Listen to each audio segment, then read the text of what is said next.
Satu soal yang menarik ini. Saya pun tak terpikir seperti itu. Kalau apa namanya? Tahukah mereka bahwa mereka tadi mati? Wah, ini saya tak pasti dan tak boleh jawab lah. Sebab saya tak pasti itu. Sampai mereka sedar akan kematiannya atau tidak. Iya.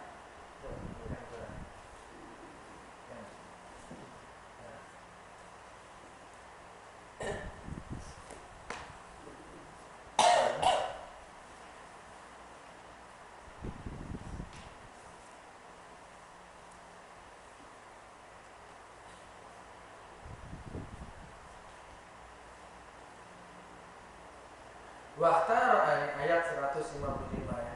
Waktara Musa qaumahu sab'ina rajulan limiqatina. Surah Al-A'raf ayat 155. Falamma akhadhathu rajfatu qala rabbi law syi'ta ahlaktau min qablu iyyai atuhlikuna bima fa'ala sufaha'u minna in hiya illa fitnatun tudillu biha man tasya' wa tahdi man tasya' anta waliyuna fa'na warhamna wa anta khairul ghafirin.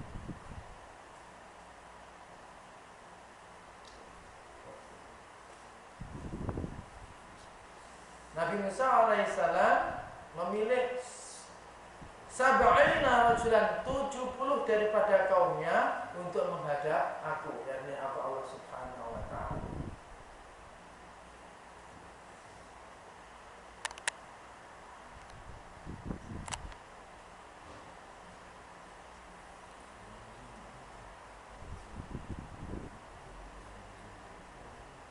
Mengenai masalah sama ada yang 70 itu apa? Sedar mati ataupun sedar dia tahu bahwa mereka mati ataupun tidak. Nah, ini jawabannya tangguh dulu lah. Itu mereka insaf tak Lepas itu ingkar lagi. Tidak ada ceritanya Bani Israel itu akhirnya insaf. Terus ingkar. Dalam tafsir yang lepas kita pun juga sebutkan bahwa dalam satu hari sampai berapa ribu nabi dibunuh oleh kaum Bani Israel. Dulu kita sudah perbincangkan ya.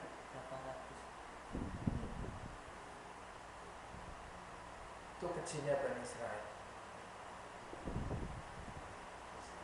Di dalam agama sendiri Allah Subhanahu wa taala sudah pun memberikan cop kepada Bani Israel. Kalau orang lain membuat kerusakan di atas bumi ini sekali, maka kalau Bani Israel tak mau, dia mesti berkali-kali. La tufsidunna fil ardi marrataini.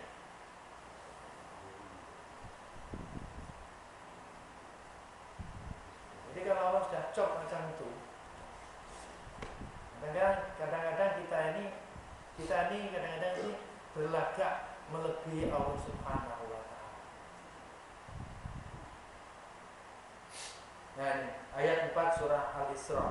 Wa qadaina ila bani Israila fil kitab la tufsidunna fil ardi marrataini.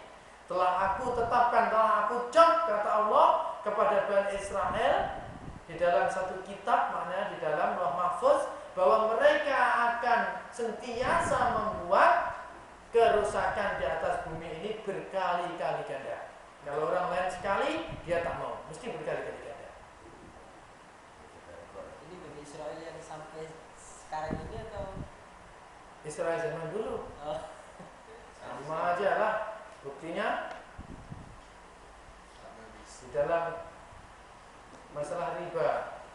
Masalah riba itu bagi mereka, antara mereka haram, tapi antara mereka dengan bangsa lain halal. Bani Israel, orang Yahudi, mereka antara mereka sendiri itu hukumnya haram, tapi dengan bangsa lain hukumnya halal. Ada orang yang masuk Islam kan? Hah? Ada orang Yahudi masuk Islam. Ya, Ada misalnya jus Islam. ada. Jus kalau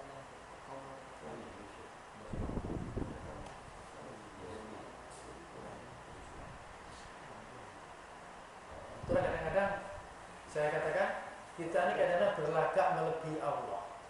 Allah telah menetapkan bahwa Bani Israel itu macam itu, tapi kita lain pula, kita punya pandangan. Teka sendirilah. Teka sendirilah apa pandangan kita terhadap mereka. Nah, Allah sudah menetapkan begitu. Maksudnya betul Ustaz. Kita tak boleh anggap macam itu, atau kita serah kepada Allah saja, tapi kita dengan manusia Yahudi kita kena berbaik gitu. Kalau kita berbaik macam mana pun, akhirnya kita juga akan ditipu. Itu Yahudi yang zaman sekarang juga. Sama. Kalau dia dah masuk Islam, dia jadi baik. Nah, itu lain. Kalau orang sudah jadi Islam itu namanya Muslim. Ini Bani Israel yang tidak Muslim, Yang tak mau insaf lah. yang tak mau insaf. Allah yang salam Yahudi. Hah? Allah yang salam. Allah? Abdullah yang salam. Abdullah bin Salam, dia mula-mula dia rahib itu pendeta orang Yahudi, sahabat Rasulullah. Dia daripada kalangan pendeta, kalangan rahib Yahudi, Abdullah bin Salam. Wahabi Munabih, itu pun dulu juga daripada Yahudi.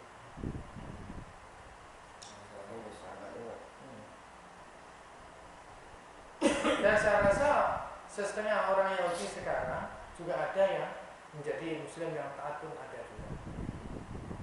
Ada juga.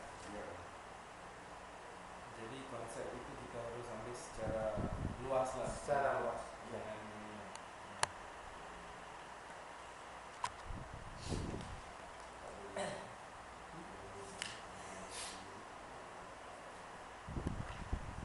Ini setakat tambahan maklumat, ya, bahwa Sayyidatuna Maryam alaihissalam, riwayat yang paling mendekati kebenaran, dia melahirkan anak yaitu Isa ketika umur 16 tahun. 16. Awak orang kali. 16 tahun. Nabi Isa, Maryam. Nah, Maryam melahirkan ketika umur 16 tahun. Riwayat menyatakan, ada yang menyatakan bahwa kandungan Maryam itu 6 bulan, tetapi riwayat yang lebih mendekati kebenaran adalah 9 bulan juga. Maknanya belum pernah seperti manusia biasa. Ya.